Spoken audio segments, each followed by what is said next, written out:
You are dying, not dramatically, not metaphorically. Your cells are literally shutting down. Your tongue feels like a piece of dry leather. Your throat is so parched that swallowing feels like rubbing sandpaper against sandpaper. Your skin has lost its elasticity. Your urine, if you could produce any, would be dark brown. You have been in the desert for 2 days without water. You have maybe one more day before your kidneys fail completely. After that, your blood thickens, your blood pressure drops, and your organs begin to shut down one by one.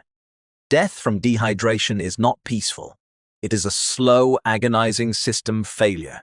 You look around. Sand, rocks, more sand. Heat shimmers on the horizon. There is no river, no lake, no puddle, no sign of water anywhere. A modern person in this situation would die. Most do. But your ancient ancestors survived here. They lived in the desert. They thrived in the desert. They raised children, made tools, told stories, and built cultures in some of the driest places on Earth. They did not carry bottled water. They did not have desalination plants. They did not have GPS to locate water sources. They had knowledge. They had observation. And they had techniques that you have never heard of. Let me start in the Kalahari Desert in southern Africa. The Kalahari is not a sand dune desert like the Sahara. It is a dry savanna with scattered trees and scrub brush. Annual rainfall ranges from 5 to 20 inches, but it falls unpredictably. There may be no rain for months, then a deluge, then nothing again. The San people, also called Bushmen, have lived in the Kalahari for at least 20,000 years. They have one of the most sophisticated water-finding toolkits ever developed by humans. And it all starts with a simple observation. Animals know where the water is. Every living thing in the desert needs water. The animals that survive here have spent generations learning where to find it. They follow invisible trails that lead to hidden springs, seasonal pans, and underground seeps. If you can read animal behavior, you can find water. In 1990, Dr. Louis Liebenberg at the University of Cape Town published a landmark book called The Art of Tracking. Liebenberg had spent years living with sand trackers in the Kalahari. He documented how they read the landscape with an almost supernatural precision. A sand tracker can look at a set of antelope tracks and tell you which direction the animal was moving, how fast it was going, whether it was injured, and most importantly, whether it was heading to water. Antelope do not wander randomly. They follow predictable routes between feeding grounds and water sources. In the early morning and late afternoon, they move toward water. A sand tracker knows these patterns. They know that if a kudu track is heading east in the heat of the day, it is probably heading to a known water source. They also know that certain animals are better water indicators than others. The gemsbok, or oryx, can go for days without drinking, but the springbok needs water more frequently. If you see springbok tracks heading in a particular direction, you can be confident that water is that way. But tracking is only the beginning. The San also use plants as water indicators. The sama melon, a wild relative of the watermelon, grows in the Kalahari. Its fruit contains a significant amount of water. The San harvest these melons, crush them, and drink the juice. But the real trick is memory. When a San finds a sama vine growing, they mark its location in their mental map. They know that if the rains fail, that vine will still produce fruit. They are not just finding water in the moment. They are building a spatial database of water resources that they update over a lifetime. And then there is the Nara melon. The Nara grows only in the hyper-arid Namib desert along the coast of Namibia. It is a spiny, unpalatable-looking fruit that contains up to a liter of water. The Topnar people, who have lived in this desert for centuries, harvest Nara melons by hand, crack them open, and drink the liquid inside. The Nara is not just a water source. It is the center of a whole ecosystem. The plant roots can reach groundwater as deep as 50 meters below the surface. If you find a Nara plant, you have found a place where water exists deep underground. You can dig there. Let me talk about digging. You might think that finding water in the desert requires special equipment. It does not. It requires a digging stick, physical strength, and knowledge of where to dig. In the dry riverbeds of the Kalahari, water often flows underground even when the surface is bone dry. The sand acts as a filter and a reservoir. Rainwater seeps down through the sand and collects on top of impermeable clay layers below. The San know this. They look for specific signs: a cluster of acacia trees in a dry riverbed, a patch of greener grass, a spot where the sand feels slightly cooler to the touch. Then they dig. A San woman can dig a hole in a dry riverbed that fills with clean, drinkable water in under an hour. The hole is called a sip well. The water that collects in it is naturally filtered by the sand. It is cold, fresh, and life-saving. Dr. Richard B. Lee at the University of Toronto documented this technique in his 1979 book, The Haiďom San Men, Women, and Work in a Foraging Society.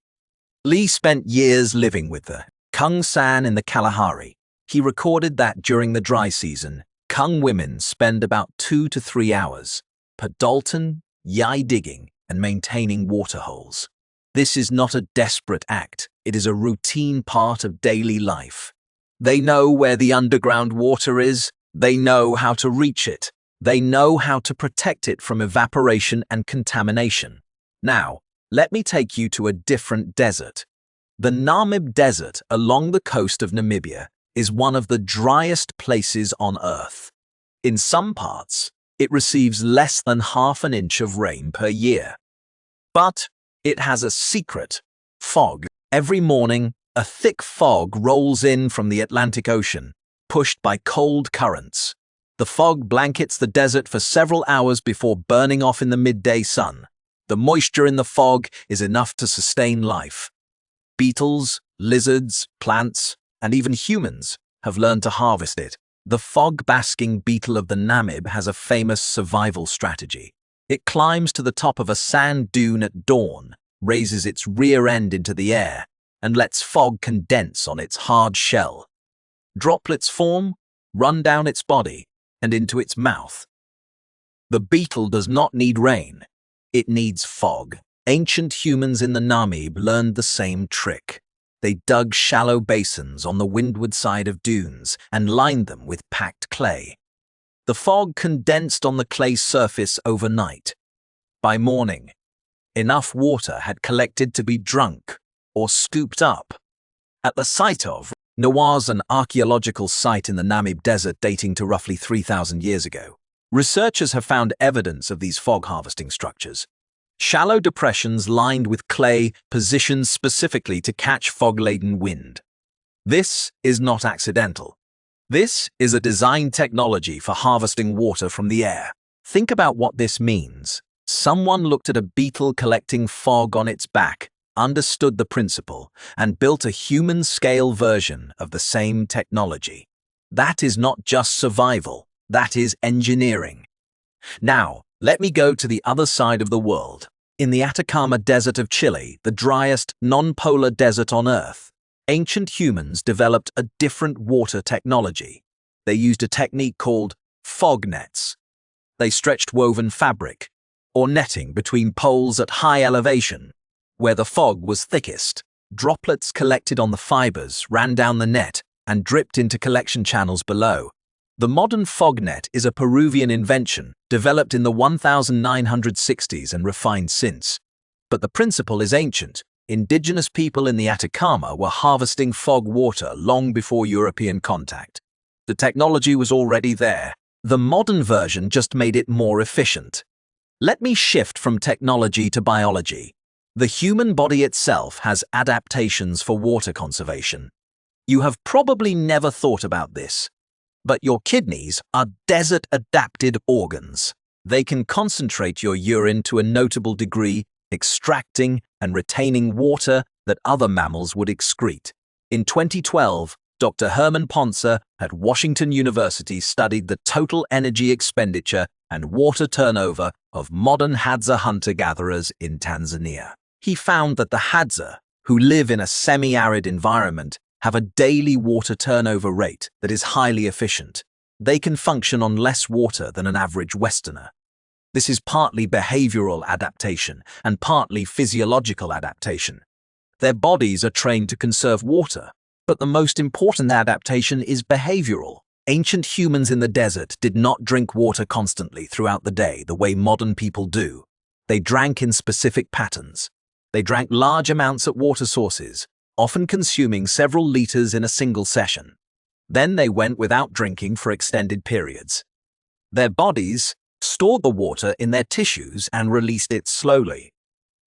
This is called volume loading. It is practiced by desert peoples around the world. You drink as much as you can carry in your stomach and bloodstream. Then you travel to the next water source. Your body acts like a camel's hump, not storing fat but storing water in your digestive tract and extracellular spaces. Now here is a technique that might surprise you: stone boiling for condensation. The Seri people of the Sonoran Desert in Mexico had a method for extracting water from desert plants. They collected the moisture-rich tissues of the barrel cactus, which stores water in its flesh. They cut the cactus open, crushed the pulp, and boiled it with hot stones in a container. The steam condensed on a cooler surface and dripped into a separate vessel. The result was clean, drinkable water extracted from a plant that would otherwise be difficult to process. Stone boiling is an ancient technology. The oldest evidence of stone boiling comes from hearths, dating to at least 30,000 years ago. Hot stones dropped into water heat the water to boiling temperature. The steam can be captured and condensed. The Seri had refined this technique to a high art. Let me talk about an even simpler technique. Ostrich eggshell water storage. Ostrich eggs are huge. A single ostrich egg can hold about 1 liter of liquid. The San people of the Kalahari use empty ostrich eggshells as water containers. They clean the shell, seal the opening with wax or resin, and bury the filled shells at strategic locations across the landscape. These caches act as emergency water supplies. If you are traveling through the desert and run out of water, you know where the buried shells are. You dig them up, drink, and rebury them for the next traveler. This is not casual. This is an infrastructure, a network of water caches spread across hundreds of miles of desert, maintained by generations of people who knew that water security required planning ahead. Dr. John Yellen at Harvard University documented this practice among the Heiၤom San in the 1970s. He found that individual families maintained up to 40 buried ostrich eggshell caches at any given time. Each cache could hold several liters of water. The total stored water represented weeks of survival reserve. This is long-term planning at a level that most modern people do not practice. Now, think about what this means for ancient human cognition. To bury a water cache, you need to remember where it is. Not for today, not for tomorrow, for months or years from now. You need to have a mental map of the landscape that includes not just physical features but subsurface resources.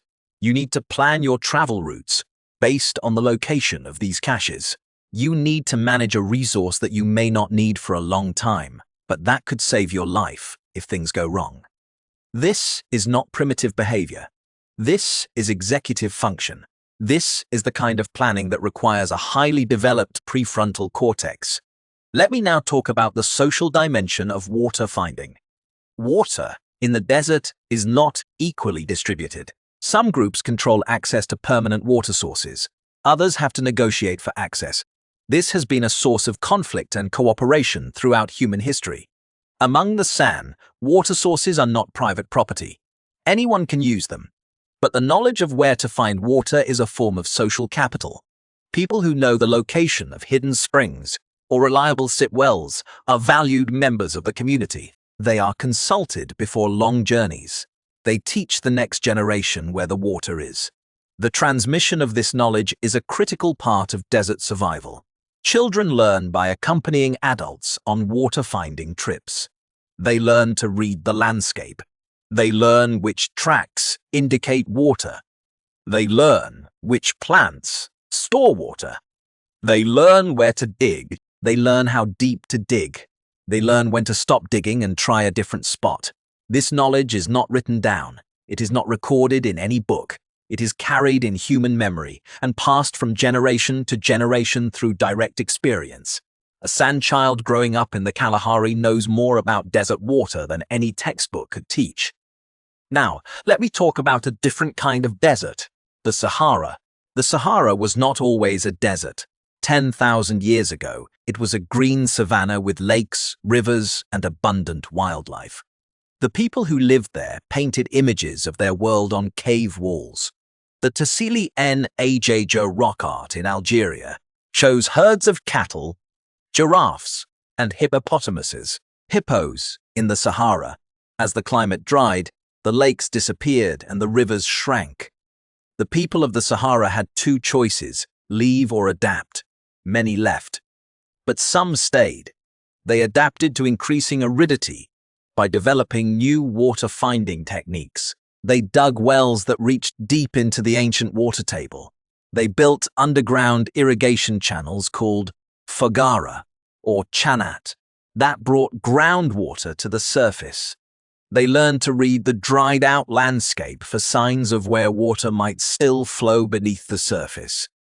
In 2018, Dr. Nuno F. Rodrigues at the University of Lisbon published a study of ancient rainwater harvesting structures in the prehistoric Sahara. He found evidence of cisterns and catchments built thousands of years ago, designed to capture and store the rare but violent rainstorms that still hit the region. The builders had calculated where water would flow after a storm and built channels to direct it into storage. This is not guesswork. This is hydrology.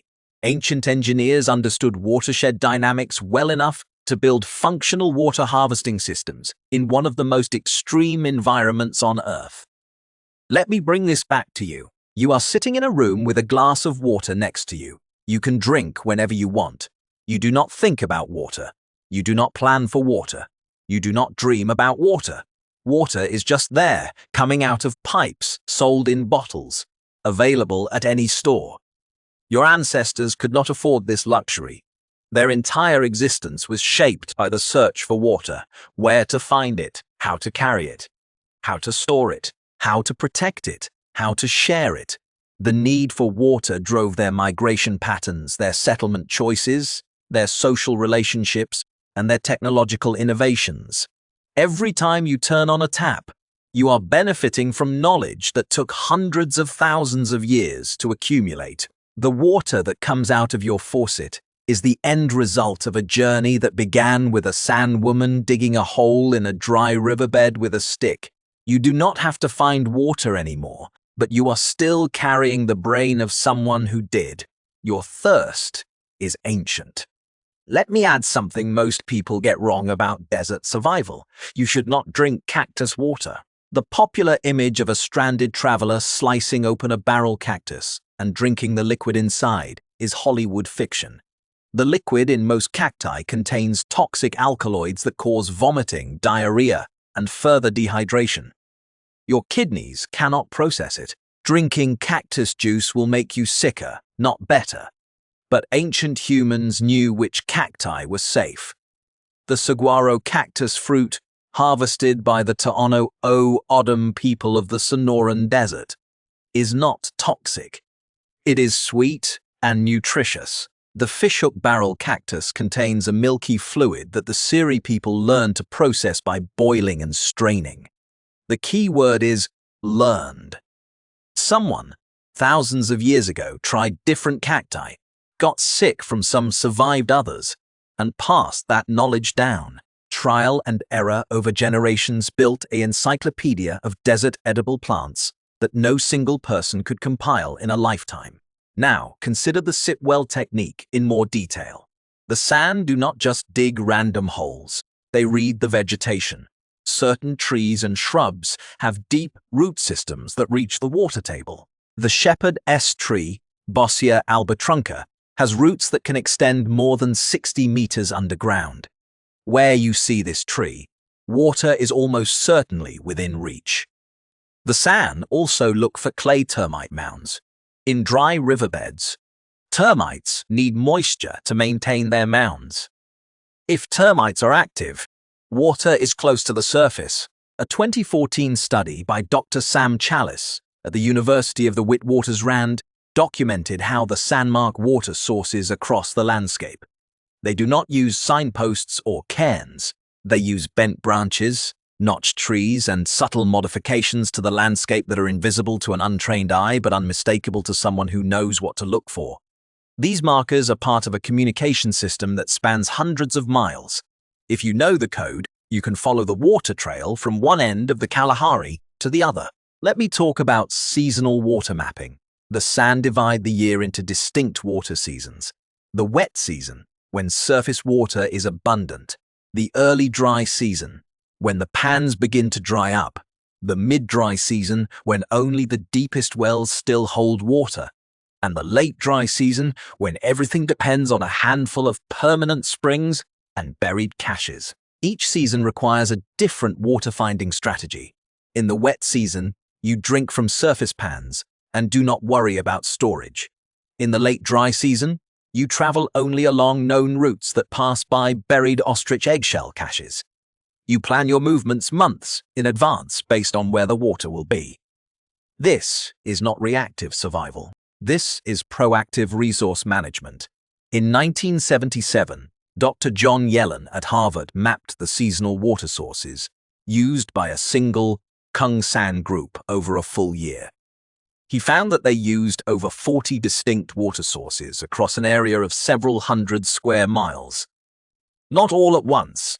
They shifted from source to source as each one dried up. They maintained a mental calendar of water availability that was updated continuously based on rainfall patterns, animal behavior, and plant conditions. This is not ancient trivia. This is the infrastructure that allowed humans to expand into every arid corner of the planet. From the Kalahari to the Sahara, from the Namib to the Atacama, from the Australian outback to the Arabian Peninsula, humans found ways to survive in places that should have been uninhabitable. And they did it not with technology that we would recognize, but with observation, memory, and knowledge transmitted across generations.